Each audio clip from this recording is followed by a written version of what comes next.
Hi friends, இன்றைக்கி நம்ம வஞ்சிரம் ஃபிஷ் ஃப்ரை செய்ய போகிறோம். வாங்க எப்படி செய்கிறதுன்னு பார்க்கலாம். அதுக்கு ஃபஸ்ட்டு நம்ம ஒரு மசாலா பேஸ்ட்டு ரெடி பண்ணிக்கலாம். நான் இங்கே 2 டேபிள் ஸ்பூன் மீன் வறுவல் மசாலா எடுத்திருக்கேன். அது கூட நம்ம தேவையான அளவு உப்பு ஆட் பண்ணிக்கலாம். நெக்ஸ்ட்டு நம்ம லெமன் ஜூஸ் ஆட் பண்ணிக்கலாம். நான் இங்கே 1/2 லெமன் எடுத்திருக்கேன். இது கூடவே 1 டேபிள் ஸ்பூன் ஆயில் ஆட் பண்ணிக்கோங்க. நீங்கள் எந்த ஆயில் யூஸ் பண்ணுறீங்களோ அந்த ஆயில் ஆட் பண்ணிக்கோங்க. நான் இங்கே கடலை எண்ணெய் ஆட் பண்ணியிருக்கேன். இப்போது நம்ம வாட்டர் ஆட் பண்ணிக்கலாம். வாட்டர் கொஞ்சம் கொஞ்சமாக ஆட் பண்ணி மிக்ஸ் பண்ணுங்கள். இந்த மாதிரி மிக்ஸ் பண்ணி எடுத்துக்கோங்க.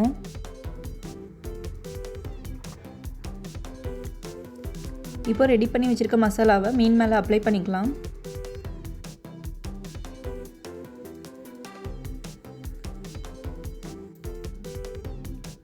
இந்த மாதிரி மீன் துண்டோட 2 பக்கமும் நல்லா மசாலாவை அப்ளை பண்ணி ஒரு 2 மணி நேரத்துக்கு காய வச்சு எடுத்துக்கோங்க. 2 மணி நேரம் ஆயிடுச்சு. இப்போ மீனை ஃப்ரை பண்ணி எடுத்துக்கலாம். நான் இங்கே தோசைக்கல் தான் யூஸ் பண்ண போகிறேன்.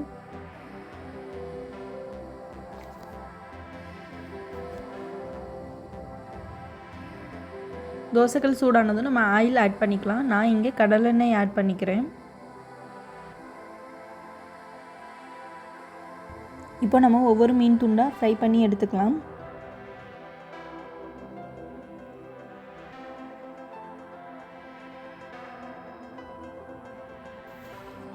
தோசைக்கல்லில் மீன் துண்டு வச்சுட்டு அது மேலே ஆயில் நல்லா விட்டுக்குங்க.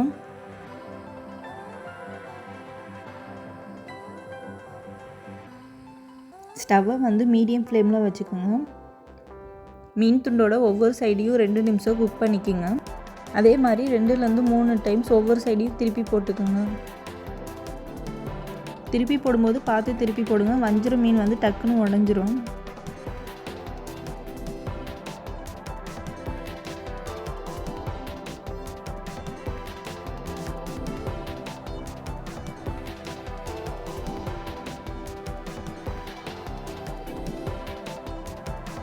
இந்த மாதிரி எல்லா மீனையும் ஃப்ரை பண்ணி எடுத்துக்கலாம். அவ்வளோதான், நல்லா டேஸ்டான வஞ்சிரம் ஃபிஷ் ஃப்ரை ரெடி ஆயிடுச்சு. Thanks for watching this video. For more cooking videos, please subscribe to our channel and follow us.